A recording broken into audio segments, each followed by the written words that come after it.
संकेत और आज स्टार्ट करें हम पार्ट 3। पार्ट 3 में नया टॉपिक है हमारा यूजर्स ऑफ अकाउंटिंग। अकाउंटिंग के यूजर्स कितने होते हैं, मतलब अकाउंटिंग के यूजर मतलब कौन कौन अकाउंट के लिए प्रयोग करने वाला है। जो भी हमारी अकाउंट रहेगी उसका यूज़ कौन कौन करेगा, तो हम यूज़ पता करेंगे कौन कौन कर सकता है हमारे अकाउंट के। देखो, एक रहता है हमारा अंदर का व्यक्ति जिसके लिए फुल इंफॉर्मेशन होगी हमारे बारे में, और एक होता है एक्सटर्नल यूज़र जिसके लिए सारी इन्फॉर्मेशन का पता नहीं रहेगा, थोड़ी सी इन्फॉर्मेशन का पता रहेगा। आपने रामायण में देखा है, घर का अपन बोलते हैं घर का बेदी लंका ढाई, मतलब विभीषण को पता था कि रावण को नाभि में तीर लगेगा उसके तो वो मर जाएगा। तो इसलिए जो अंदर की बातें हैं वो अंदर ही रहना चाहिए, और जो बाहर की बातें हैं वो हम बाहर के व्यक्तियों के साथ उतनी ही बात शेयर करेंगे जितना कि उनको ज़रूरी है। उसके अलावा हम उनके लिए कोई भी इंफॉर्मेशन एक्स्ट्रा नहीं बताएंगे। We will not explain any other information related to our internal affairs. Okay, अपन बताने नहीं है हमारे लिए बाहर वालों को। तो एक होता है हमारा इंटरनल, मतलब अंदर का व्यक्ति जो जिसके लिए सारी इंफॉर्मेशन के बारे में पता रहता है, और ये होता है कौन सा, बाहर का। ठीक है, अब जैसे बाहर का अंदर का है विभीषण को पता चला, उसने इंफॉर्मेशन ट्रांसफ़र कर दी, भैया ये ऐसे नहीं मरने वाला, इसको मारने के लिए आपको कहाँ मारना पड़ेगा, निशाना लगाइए नाभि पर, तभी मरेगा। कौन, रावण। तो हम देखते हैं हमारे दो यूज़र्स हैं, हमारी अकाउंट की इन्फॉर्मेशन को कौन कितना निचोड़ पाता है, किसको कितना ज़रूरी है। तो हमें पता है कि जो अंदर का व्यक्ति रहता है आपके घर में, अंदर की इन्फॉर्मेशन अगर बाहर गई तो क्या होगा, बाहर वाले को पता चलेगा, बाहर वाला उसके लिए क्या करेगा, उस चीज़ का फ़ायदा उठाएगा। आपको क्या पता घर को तोड़ने की व्यवस्था कर ले अंदर ही अंदर। तो हमारी जो अंदर की इन्फॉर्मेशन है वो बाहर नहीं जाना चाहिए। अब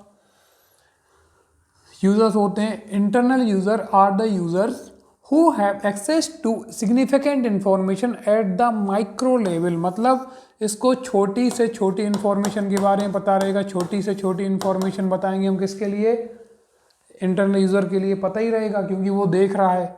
ये बाहर वाले नहीं देखते कि अंदर क्या चल रहा है, अंदर वाले ही बताएंगे बाहर क्या चल रहा है, अंदर वाले ही बताएंगे कि अंदर क्या चल रहा है बाहर वाले लोगों को। Micro level from the accounting records that is useful for decision making.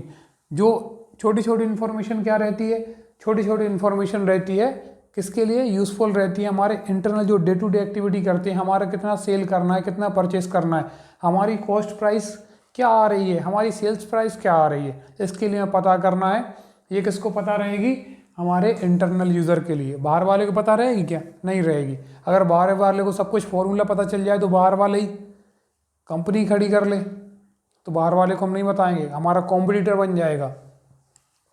तो माइक्रो लेवल की इंफॉर्मेशन इंटरनल यूज़र के लिए रहती है। ठीक है,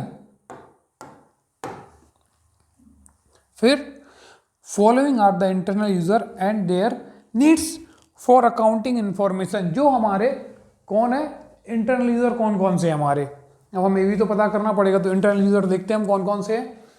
पहला कौन है, ओनर है हमारा। ओनर कौन होता है भैया, ओनर ही तो है जो पैसा कंट्रीब्यूट करता है। हमने बिजनेस, हमें छोटी सी दुकान भी ओपन करना है तो जो उसका मालिक होगा वही तो पैसा लगाएगा।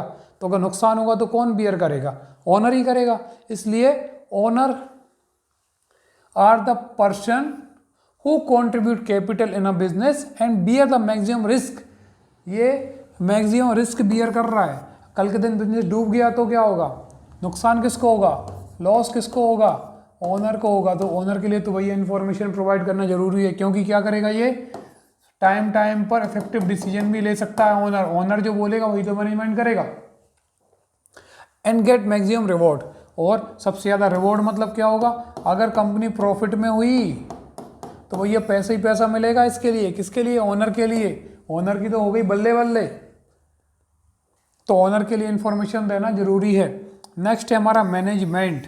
मैनेजमेंट कौन होता है, मैनेजमेंट लेता है हमारे डिसीजन, जो हमारे स्ट्रेटेजिक डिसीजन है, हमारी कंपनी के लिए जरूरी है, डे टू डे एक्टिविटीज़ में जरूरी है, वो कौन लेगा, हमारा मैनेजमेंट ही लेगा। मैनेजमेंट हमने एक टीम लगा दी है अपनी कंपनी, मेरी बहुत बड़ी कंपनी है, मैं ध्यान नहीं दे पाता हूँ, रोज रोज नहीं आ पाता, तो मैंने मैनेजमेंट को बोला कि आप ही सारे डिसीजन लेंगे हमारी कंपनी के।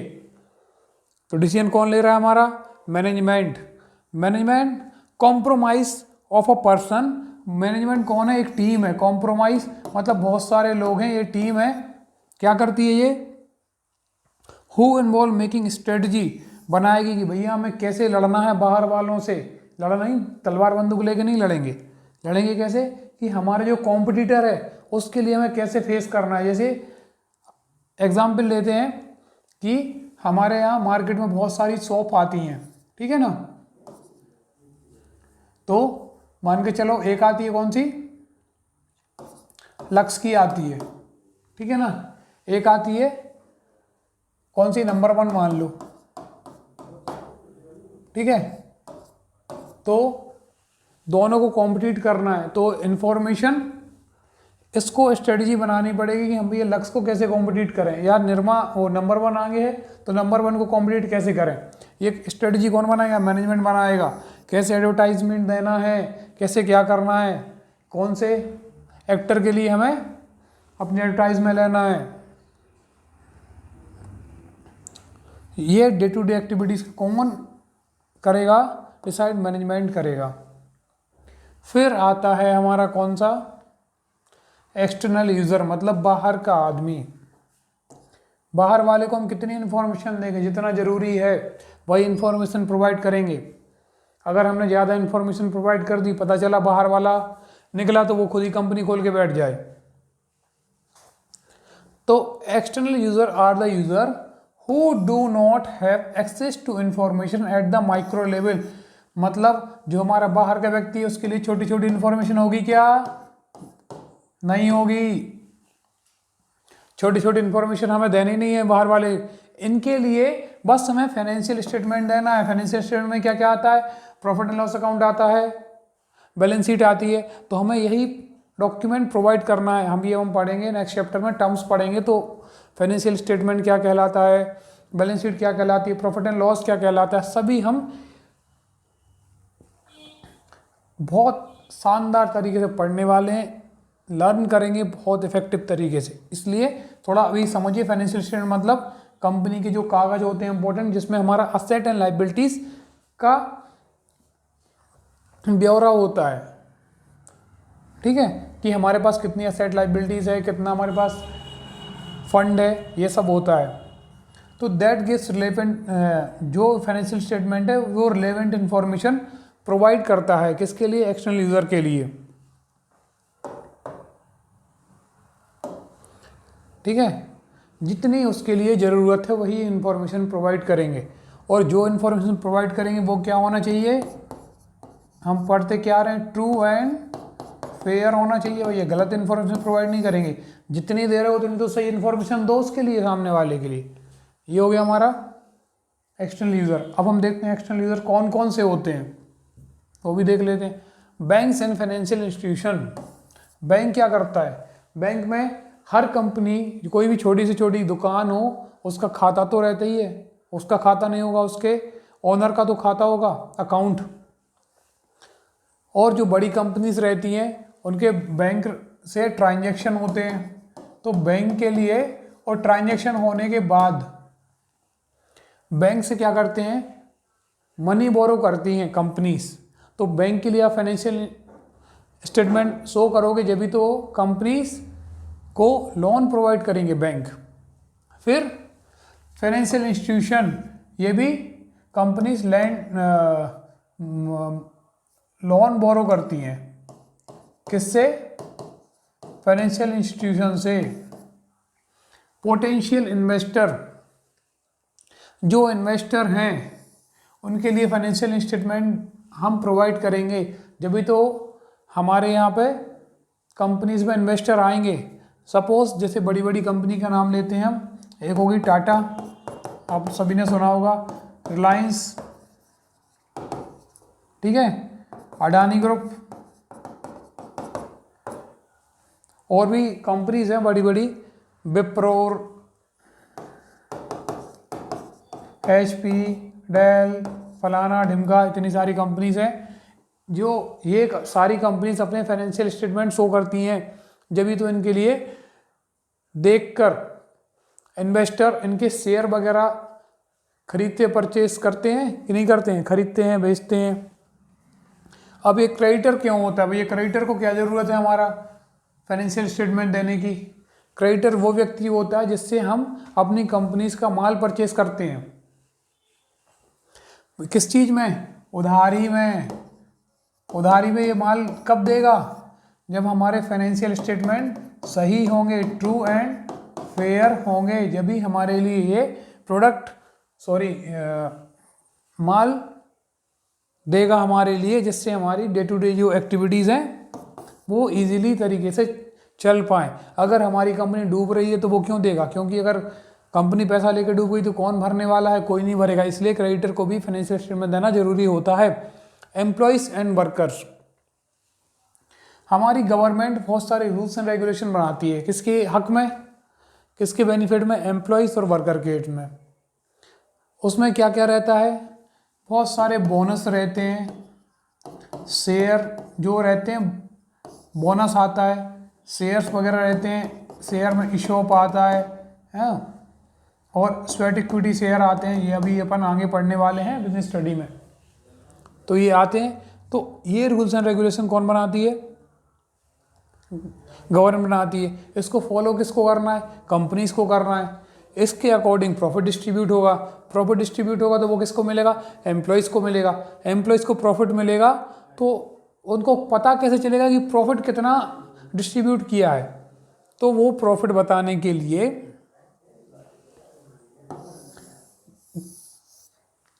इनके लिए हमें फाइनेंशियल स्टेटमेंट प्रोवाइड कराना जरूरी है। Government and it's authorities, government बहुत सारे रूल्स एंड रेगुलेशन फ्रेम करती है। रूल्स एंड रेगुलेशन क्या करती है? फ्रेम करती है। रूल्स एंड रेगुलेशन फ्रेम करने के बाद जो भी रूल्स एंड रेगुलेशन फ्रेम किए उन पे टैक्स वगैरह पे करना पड़ता है। टैक्स पे कौन करेगी? टैक्स पे करेगी कंपनीज। कंपनीज क्या कर रही हैं? टैक्स पे कर रही हैं। अब टैक्स पे करेंगी किसके आधार पर करेंगी? बेस क्या रहेगा टैक्स पे करने का? टैक्स पे करने का बेस रहेगा क्या? जो फाइनेंशियल स्टेटमेंट है वो बेस रहेगा।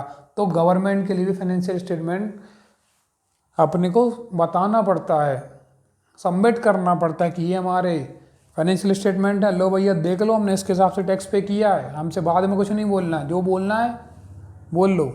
फिर पब्लिक, ये हमारी कंपनीज हैं, टाटा, रिलायंस, अडानी, अंबानी, इनकी सब कंपनी है। तो हमने क्या किया है, इनके शेयर पब्लिक के हाथ में भी रहते हैं। बेनिफिट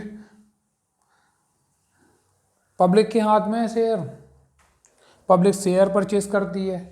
पब्लिक शेयर परचेज क्यों करेगी? अभी रिसेंटली ये लेक्चर मैं रिकॉर्ड कर रहा हूँ 24 नवंबर 2013। अभी टाटा मोटर्स का आई थिंक आईपीओ आने वाला, टाटा का आईपीओ आने वाला है। तो टाटा कंपनी अपना प्रोस्पेक्टस एक इशू करती है कि हम आईपीओ लाने वाले हैं, हमारे फ्यूचर प्लान्स ये रहेंगे। ठीक है, कंपनी स्टार्ट कर रही है टाटा। कंपनी तो पहले ही से है, एक नया आईपीओ लाए। आईपीओ मतलब होता है इनिशियल पब्लिक ऑफर, मतलब पब्लिक के लिए शेयर इश्यू कर रही है। तो पब्लिक क्या देख के, टाटा का नाम देख के शेयर परचेस करेगी। तो पब्लिक के लिए भी क्या फाइनेंशियल स्टेटमेंट बताना जरूरी होता है। रिसर्चर कौन होते हैं? आपने अभी बहुत सुना होगा, अगर थोड़ा सा आप इंटरेस्टेड रहते हो शेयर मार्केट में, आपने हिंडरबर्ग का नाम सुना होगा आई थिंक। हिंडरबर्ग क्या है? एक रिसर्च एजेंसी है जिसने क्या किया कि इसने बताया कि जो अडानी कंपनी है इनने फ्रॉड किया है। वो भगवान जाने क्या किया है, हमें नहीं पता, इसके बारे में उनको पढ़ना नहीं, कि इनने जो अपने असेट वगैरह हैं इनको ओवर वैल्यूएशन करके बताया है।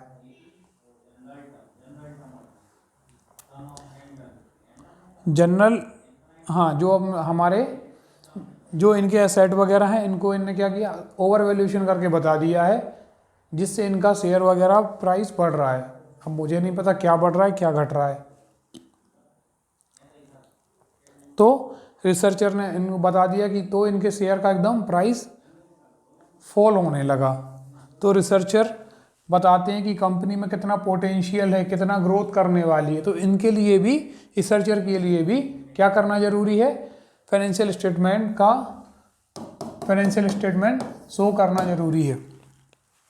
ये हो गए हमारे यूजर्स। यूजर हमारे दो होते हैं, एक इंटरनल होता है जो अंदर का व्यक्ति रहता है, और जो एक होता है एक्सटर्नल, जो जिसको हम इंफॉर्मेशन माइक्रो मतलब छोटी से छोटी इंफॉर्मेशन प्रोवाइड नहीं करते हैं। नहीं तो क्या होगा, घर का बेदी लंका ढाए, आपने सुना होगा। तो घर का बेदी मतलब विभीषण है, विभीषण ने बता दिया राम जी के लिए इसको अब नाभि में मारोगे जब ही मरने वाला है, अदरवाइज तो आप सालों लगा दोगे, तीर कमान चलाते हो तो भी नहीं मरेगा। ठीक है। नेक्स्ट देखते हैं हम टॉपिक कौन सा है, system of accounting, most important topic. ये सोचो एग्जाम में ही आने वाला है।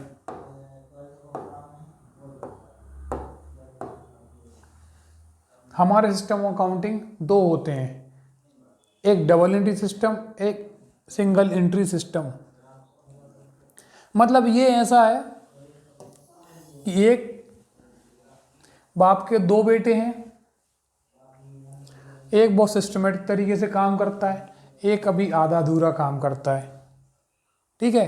तो जो सिस्टमेटिक तरीके से काम करता है वो है हमारा डबल एंट्री सिस्टम, और जो कभी आधा अधूरा काम करता है, कभी जैसा मन है तो कर लिया, नहीं है तो नहीं किया, ये है हमारा कौन सा, सिंगल एंट्री सिस्टम।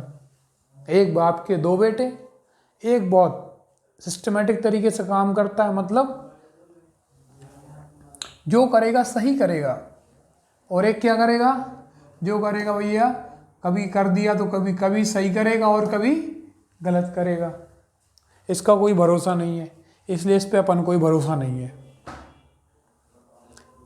ठीक है। हम इसको डिटेल में थोड़ा देखते हैं क्या है। Double entry system is the system of accounting which recognise and record both aspect debit and credit of a financial transaction. Double entry system जो होता है वो क्या करता है, दोनों एस्पेक्ट को रिकॉर्ड करता है, जो जा रहा है उसको भी रिकॉर्ड करेगा और जो आ रहा है उसको भी रिकॉर्ड करेगा। और हमारा सिंगल एंट्री सिस्टम है, एक कभी रिकॉर्ड करेगा कभी नहीं करेगा, एक स्पेसिफिक एक्सपेक्ट को ही रिकॉर्ड करता है। तो भैया रिलायबल कौन रहेगा, आप बताइए। रिलायबल तो हमारा यही रहेगा, इसके अलावा किसी को रिलायबल हम बोलेंगे नहीं। अब हम बोलते हैं डेबिट मीन्स क्या होता है, क्रेडिट मीन्स क्या होता है।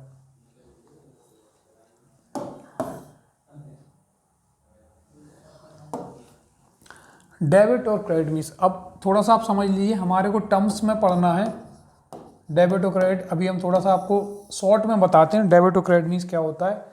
डेबिट मीन्स आप ये सोचो आपके पास जो आ रहा है, ठीक है ना, आ रहा है, जो अपन बोलते हैं डेबिट व्हाट कम्स इन, मतलब कम्स इन, जो हमारे पास आ रहा है। और क्रेडिट, क्रेडिट मीन्स क्या होता है, जो जा रहा है, जो उसे बोलते हैं हम क्रेडिट। डेबिट वास कम्स इन, क्रेडिट वास गोज आउट। ये हमारे रूल्स हैं, आगे के चैप्टर में हम बहुत ही अच्छे से इनको पढ़ने वाले हैं। अभी थोड़ा सा ध्यान रखो, डेबिट मीन्स आ रहा है, जैसे हमने कोई चीज़ परचेज की तो हम एंट्रीज करते हैं, इनको एंट्री पोस्ट करते हैं। तो एंट्री पोस्ट क्या करेंगे, जैसे हमने कोई चीज़ परचेज की, सपोज मैंने मोबाइल परचेज किया और हमने उसको कैश में परचेज किया, तो हमारे पास क्या आ रहा है, मोबाइल। तो क्या लिखेंगे हम, मोबाइल अकाउंट डेबिट टू, हमारे पास से क्या जा रहा है, कैश अकाउंट। अब सर ये नहीं बोलना बच्चों आप लोग कि सर यहाँ पर क्रेडिट क्यों नहीं लिखा, रघुकुल रीत सदा चली आई, प्राण जाए पर वचन न जाए, ये यहाँ पे नहीं लिखा जाता है क्रेडिट, यहाँ पे अपन ने कॉलम बनेंगे, वहाँ पे लिख दिया जितने का मोबाइल परचेस किया है उतने की हम एंट्री कर देंगे। तो ये हो गया हमारा डेबिट एंड क्रेडिट। ठीक है, हमने दोनों एक्सपेक्ट रिकॉर्ड करनी है, चाहे कोई भी ट्रांजेक्शन हो। One aspect is recorded on the debit side and other aspect is recorded in credit side। सीधी सी बात है, एक को हम डेबिट साइड रिकॉर्ड कर देंगे और एक को क्रेडिट साइड रिकॉर्ड कर देंगे। ठीक है, और दोनों का टोटल आएगा हमारा इक्वल। अब देखते हैं account from single entry system. Account from incomplete record और single entry system of recording transaction in the books of account में बी डिफाइंड एज इनकम्प्लीट। भैया जब तुम आधा रिकॉर्ड करोगे आधा नहीं करोगे तो क्या बोलोगे, ये तो भैया इनकम्प्लीट रिकॉर्ड है हमारा, इस पर हमें भरोसे ही नहीं करना है। All transaction are not recorded on double entry basis. हम ओनली इसमें कैश के ट्रांजेक्शन को रिकॉर्ड करते हैं। हमारे अकाउंट होते हैं 3, कौन कौन से होते हैं ये हम नेक्स्ट चैप्टर में पढ़ेंगे अभी।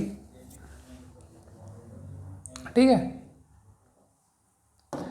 देख लेते हैं पर्सनल, रियल और नॉमिनल, इनको हम अच्छे से पढ़ेंगे अभी नेक्स्ट जो भी हमारे चैप्टर आएंगे जनरल वाले में। तो ये हमारे 3 अकाउंट रहते हैं, ये अकेले कैश वाले ट्रांजेक्शन रिकॉर्ड करता है, इसलिए तो इसे हम बोलते हैं incomplete double entry, incomplete record single entry system. अब एग्जाम्पल देख लेते हैं दोनों के। इतना सब देख लिया रामायण, तो अब एग्जाम्पल देखने में क्या दिक्कत है। For example when goods are purchased for cash, goods are acquired, हमने गुड्स क्या किया, एक्वायर किया है, और हमने पे क्या किया है, रिटर्न में कैश पे किया। हमने मोबाइल परचेस किया और कैश पे किया। In this transaction 2 aspect are involve, that is receiving goods, हमने मोबाइल रिसीव किया है, and paying cash. Under the double entry system both these are recorded, ये दोनों रिकॉर्ड करेंगे, किसी एक को छोड़ेंगे नहीं। एक गाना याद रखना डबल एंट्री सिस्टम में, आज ना छोड़ेंगे तुझे डम डमाडम, मतलब दोनों चीज को रिकॉर्ड करेंगे।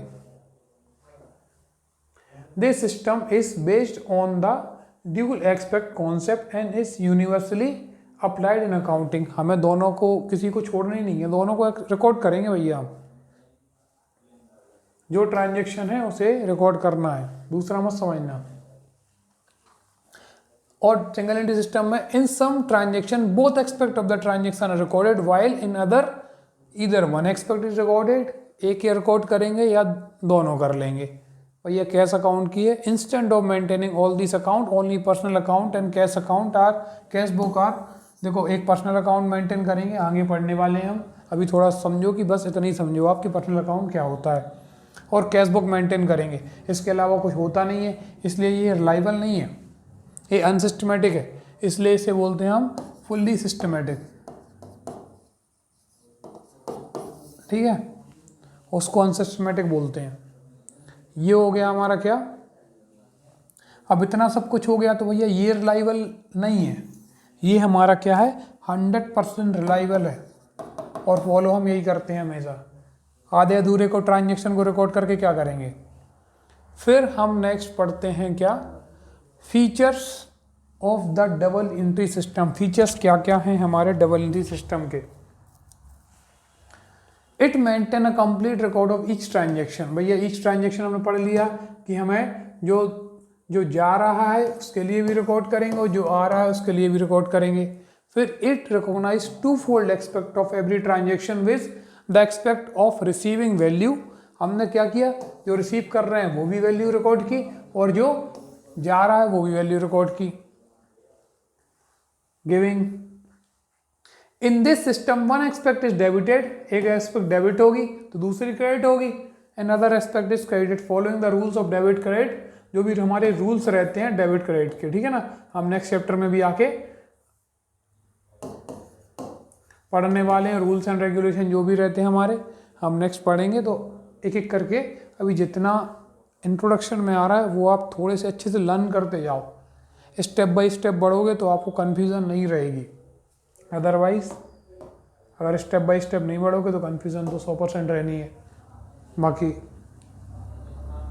फिर क्या है, since one expect of a transaction is debited and other is credited the total of all. देखो जब दोनों एक्सपेक्ट आप रिकॉर्ड करोगे,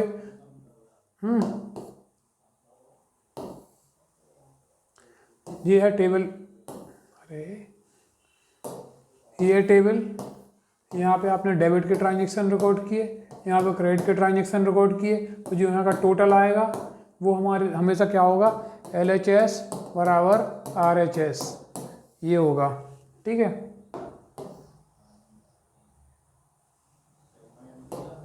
फिर तो जो हमारी अर्थमेटिकल है ना, अर्थमेटिकल मतलब होता है अंक गणितीय, जो LHS बराबर RHS आएगा ना वही, तो जो हमारा ट्रायल बैलेंस रहता है उसका भी टोटल दोनों तरफ का इक्वल आएगा। ये हो गए हमारे कौन से फीचर्स ऑफ अकाउंटिंग। फिर नेक्स्ट क्या आता है, अब डबल एंट्री सिस्टम के एडवांटेज क्या क्या हैं भैया, जब इतना सब कुछ है तो हमें फ़ायदा भी तो होगा किसी चीज़ से। Without benefit we can not do anything. तो फ़ायदे ही देखते हैं हम के साइंटिफिक सिस्टम, यह क्या है, साइंटिफिक सिस्टम है।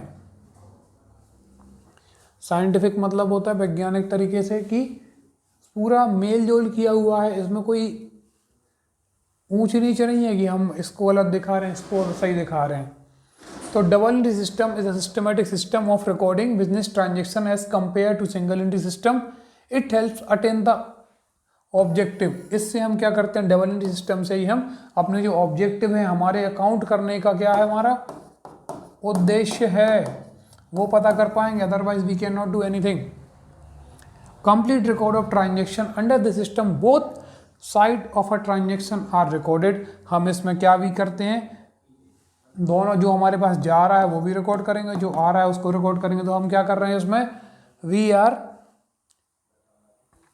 एंट्रिंग, हम दोनों तरफ की एंट्री कर रहे हैं, तो हम both side of aspect record कर रहे हैं ट्रांजेक्शन्स की।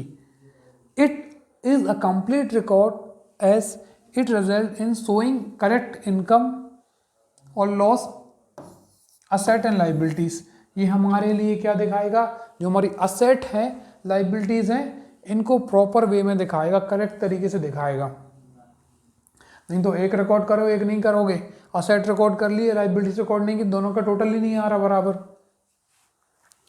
Arithmetical accuracy of accounting is insured. Arithmetical मतलब क्या होता है, जो हमारी मेस की अंक गणती है, sorry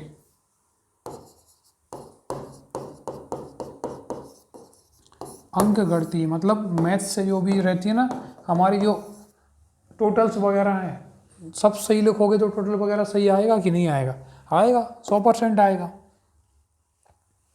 bye the use of this system arithmetical accuracy of the accounting work can be stabilise through the trial balance. Trial balance में दोनों तरफ का टोटल डेबिट क्रेडिट का इक्वल रहना चाहिए, अदरवाइज ट्रायल बैलेंस हमारा गलत है। फिर नेक्स्ट क्या है हमारा, डिटरमाइनिंग प्रॉफिट और लॉस। हम अकाउंट किस लिए कर रहे हैं, इतनी मेहनत शुरू से हम कर किस लिए रहे हैं, हमें असर्टेन करना है हमारा प्रॉफिट और लॉस। यही करने के लिए तो हम सब कुछ कर रहे हैं, इतना सब ताम झाम। असर्टेनिंग फाइनेंशियल पोजीशन, हमें अपनी फाइनेंशियल पोजीशन पता रहना चाहिए, मतलब आर्थिक स्थिति का पता रहना चाहिए हमारे लिए।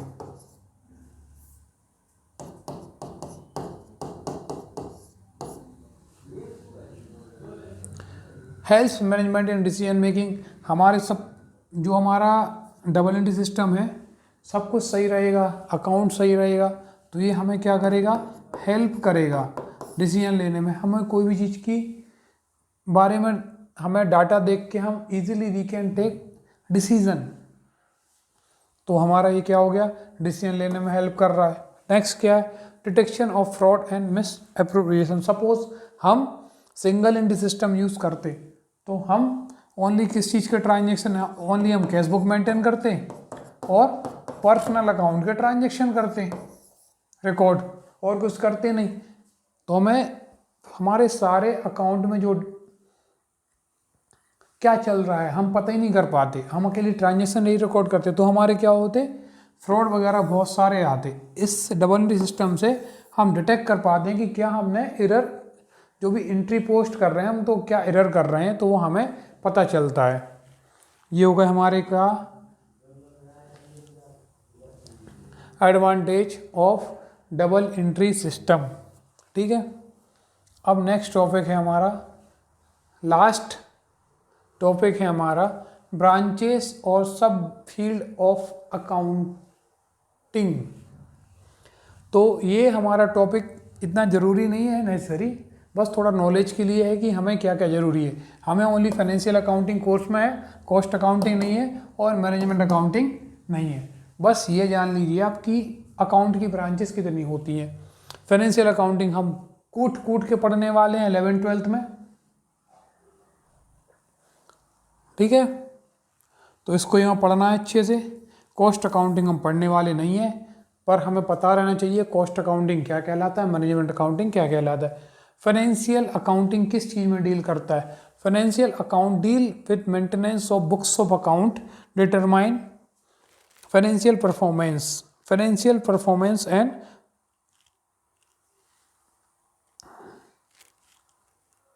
Financial position of the business. ये क्या कर रहा है? फाइनेंशियल पोजीशन, जो हमारे बिजनेस की फाइनेंशियल पोजीशन है उसको डिटरमाइन कर रहा है, और फाइनेंशियल रिकॉर्ड को डिटरमाइन करेगा। फाइनेंशियल रिकॉर्ड बनाएगा, जब तो हम फाइनेंशियल पोजीशन को डिटरमाइन कर पाएंगे, अदरवाइज हम नहीं कर पाएंगे। तो फाइनेंशियल अकाउंटिंग का काम यही है। फाइनेंशियल रिकॉर्ड क्या क्या होते हैं एक बार फिर से देख लेते हैं रिवीजन के इस पे। हमारा प्रॉफिट एंड लॉस बनेगा, प्रॉफिट एंड लॉस से बनेगी क्या बनेगी, बैलेंस शीट बनेगी, और भी अकाउंट बनते हैं, हमारा कैश फ्लो बनता है, फंड फ्लो बनता है। ये हम सब पढ़ने वाले हैं 12th क्लास में, अभी नहीं 11th में, इतना बोझ नहीं पड़ेगा, तो ये पढ़ेंगे। और कॉस्ट अकाउंटिंग क्या होता है? हम कोई भी चीज़, एक सपोज हम कंपनी रन कर रहे हैं, सपोज मान लीजिए हम चेयर बना रहे हैं। चेयर बनाने के लिए हमें मार्केट में कंपटीशन है कि हमें इतने की चेयर बेच रही हैं, तो हमें क्या करना पड़ेगा, इसकी एक चेयर की कॉस्ट असर्टेन करनी पड़ेगी। तो इस एक चेयर की कॉस्ट असर्टेन करने के लिए हमें कॉस्ट अकाउंटिंग को फॉलो करना पड़ेगा। Cost accounting deals with recording cost with the objective of ascertaining and reducing. अगर इस चेयर की कॉस्ट मार्केट से ज़्यादा आ रही है, प्रॉफिट नहीं मिल रहा है, तो हमें इस जो चेयर की कॉस्ट है उसको मिनिमाइज करना पड़ेगा। तो ये कॉस्ट अकाउंटिंग का काम है हमारा। फिर मैनेजमेंट अकाउंटिंग क्या होती है? Deals with providing necessary information to the management, ये गलत लग गया है थोड़ा, information to the management for discharging function. जो भी हमारे मैनेजमेंट के फंक्शन है उसको डिस्चार्ज करने के लिए मैनेजमेंट अकाउंटिंग की हमें नीड रहती है। इस तरह होता है हमारा फर्स्ट चैप्टर का डी एंड। नेक्स्ट चैप्टर है हमारा accounting terms. So please like, subscribe and share.